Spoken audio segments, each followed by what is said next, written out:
CBD has been all the rage over the last 6 years when it comes to sleep. CBD drinks, CBD chocolates, CBD oils, and now CBD gummies. But the question is, can CBD gummies actually help you sleep better, or are they just another expensive fad? In this video, I'm gonna go over my experience along with the research. If this is your first time here, my name's Adam Scott Murad. I'm a registered and certified performance nutritionist and online coach. First, when you think of sleep formulas, maybe you think of something more hardcore or something more herbal that hasn't worked for you in the past. CBD stands for cannabidiol, but we'll get back to that shortly. First, we need to geek out a bit so you understand why and how it could even influence the body. There's an endocannabinoid system within our bodies that's made up of a bunch of receptors covering a large portion of our bodies. When stimulated, they modulate functions in the body. It can modulate your pain, your metabolism, amongst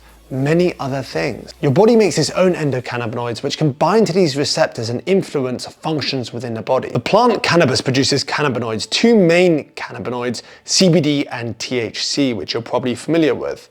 When ingested, they bind to your endocannabinoid receptors.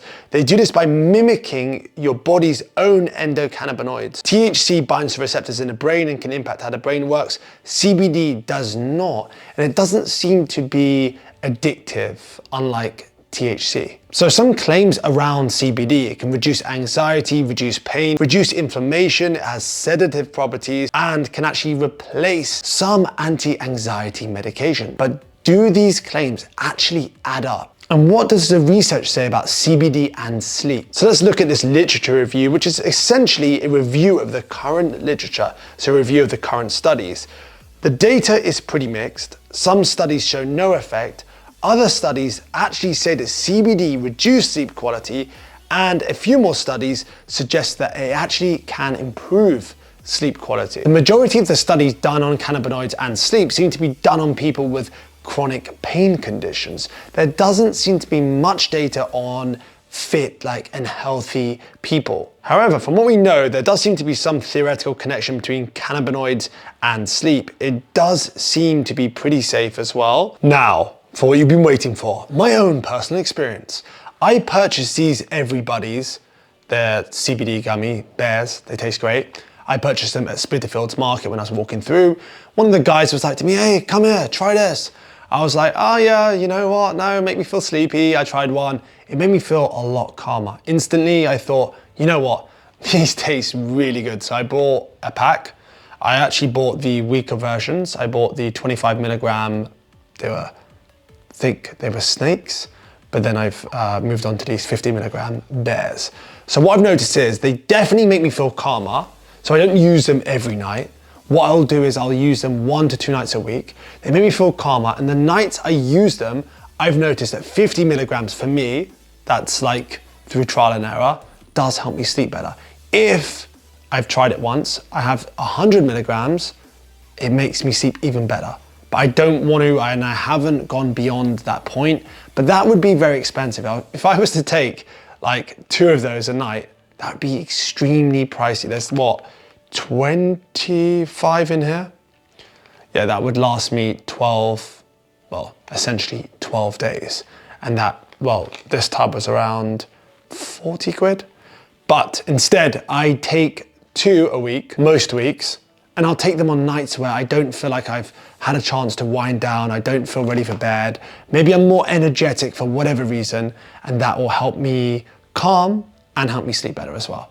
I don't track my sleep, but I've noticed I do feel fresher when I do take these. I feel like I sleep deeper, I dream more, and I wake up feeling that bit fresher. It could be placebo, but I don't think it is. I could be wrong.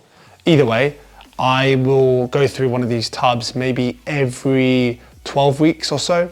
I'd say, yeah, they'll last me about 12 weeks on average. Sometimes a tiny bit less time, but then it's not too bad. And remember, using something like this is a tool.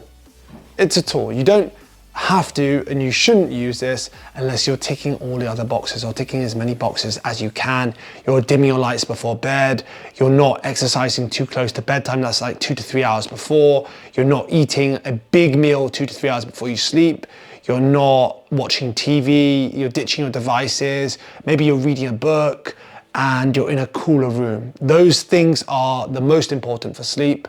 And then there are a lot of other supplements you could take instead of CBD. Remember, check if they're legal in your country before you even attempt to use them too. Doses across the studies were completely all over the place. I couldn't find like a consistent dose. So I suggest starting at the lowest possible dose, then building it up. I think 25 milligrams will be the lowest dose I would recommend, then working your way up. Say you don't get gummies, I recommend gummies. They taste great. You don't have to buy this brand. I can tell you this brand works well. It actually says don't exceed 70 milligrams of CBD per day, but yeah, I've done that a few times. Anyway, if you have any personal experience with CBD, I'd love to hear like what you've personally experienced. Comment that below. Any questions at all, comment below. Deeper questions, send me a DM on Instagram at AdamScottFit. Have the best day ever, and we'll talk soon.